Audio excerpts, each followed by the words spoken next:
Hello, சொல்லுங்க. எங்க இருக்கீங்க? இங்கதான் பக்கத்துல தான். நம்ம லவ் மேட்ரு வீட்ல எல்லாருக்கும் தெரிஞ்சிருச்சு. யாரு சொன்னா? யாரு சொன்னான்றது மேட்ரு இல்ல, நான் சொன்னதுனால என்ன நடந்ததுங்கிறது தான் மேட்ரு. ஓ, அப்படி என்ன நடந்தது? எல்லாருக்கும் பிடிச்சு ஓகே சொல்லிட்டாங்க. இது தெரிஞ்சது தானே? தெரிஞ்சதா? உங்களுக்கு எப்படி தெரியும்?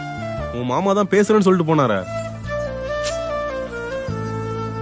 இத கேட்டதும் நீங்க எக்ஸைட் ஆவீங்கன்னு நினைச்சேன். நீங்க மறுபடியும் சொல்லுங்க, நான் மறுபடியும் எக்ஸைட் ஆகுறேன். என்ன கிண்டலா? சேச்சே. இன்னொரு முக்கியமான விஷயம். அப்படியா? வாவ். நான் என்னன்னே சொல்ல, அதுக்குள்ள வா. சாரிங்க, நான் கொஞ்சம் முன்னாடியே எக்ஸைட் ஆயிட்டேன். சரி நீங்க சொல்லுங்க. இன்னைக்கு உங்களையும் உங்க அக்காவையும் எங்க வீட்ல அழைச்சு பேசுவாங்கன்னு நினைக்கிறேன். அப்படியா? யார் சொன்னா? மாமா பேசிட்டு இருந்தாரு, நான் விட்டு கேட்டேன். அது சரி.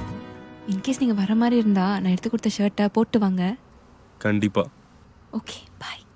சரி.